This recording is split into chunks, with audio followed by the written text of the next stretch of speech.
Okay, so I wanted to make note of this because I could not find a video that showed how to do this part. And the one guy that showed taking it out uh, forgot to put it back in on the YouTube video that I watched. So, alright, so I'm gonna give a tip because it took me forever to figure out how to get this in. I still have this last little piece to put in because I want to show you first. Alright, so you got your smaller gear back behind here that you had to take off the wire spring to get to. And if you notice, it's got it's, you know, that's where you put it, so it's gonna be sitting like this back here. Use that as a marker with your little grooves there. And there's a little hole right back here. It's really hard to see, but that's where you're going to tuck these parts in, and it helps if you got some of these little pick pointy things. And then you're just gonna push it down in there, which is kind of a pain in the butt. Kind of really need two hands for, because I bent up my spring a little bit trying to figure out how the hell to do this. But I wanted to give where you could actually see, so you know, like, if you try to do this on your own, I actually probably could use a second pick right now. But it's gonna go down in that hole. But I don't even know if you can see the hole, but there's a very, very tiny hole right there. And it's gonna be just a few back from where your gears line up with the double swoopy. The double swoopy. So look for the double swoopy. And that's where they'll be when you take it off too. And then just a couple over is where the hole is in the very back there, and that's where you're gonna tuck it in. But you're gonna start with one side, push down in there, and then you're gonna take your thing and just go all the way around, and you can spin it as you go. I did. And just push this all down into the groove until you get all the way to this end.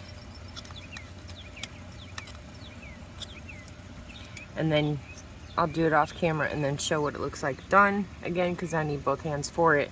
Then you're going to tuck that in, and then you're going to continue with your friction smooth all the way till you get to the end. Okay, and then there you go. You got your spring in place, and then you can always match up with your two swoopies and just get them all friction smooth, friction smooth, until you get them all back in place for your clutch. And I've put oil on these so that they're already good to go. I feel like it's kind of like priming a system.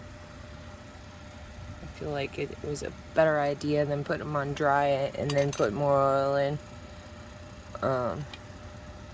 So I'm sorry I didn't show the first part of this. I really actually had not intended on doing a video, but then, you know, I came upon that, and I felt like maybe some other people could benefit from a video that shows this little tips.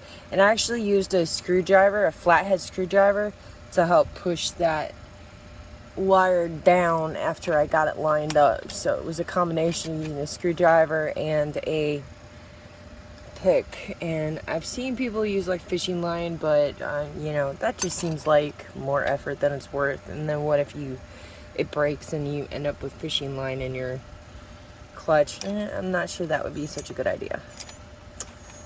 So I don't like introducing new elements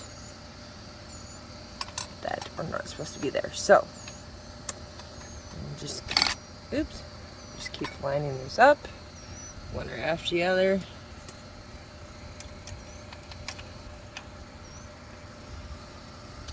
So I guess we are making a video of this.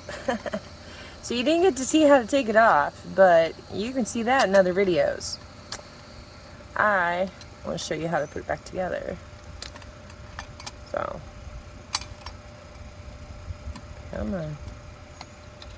Alright, it's a two-hand job, and I'm holding the camera with one hand.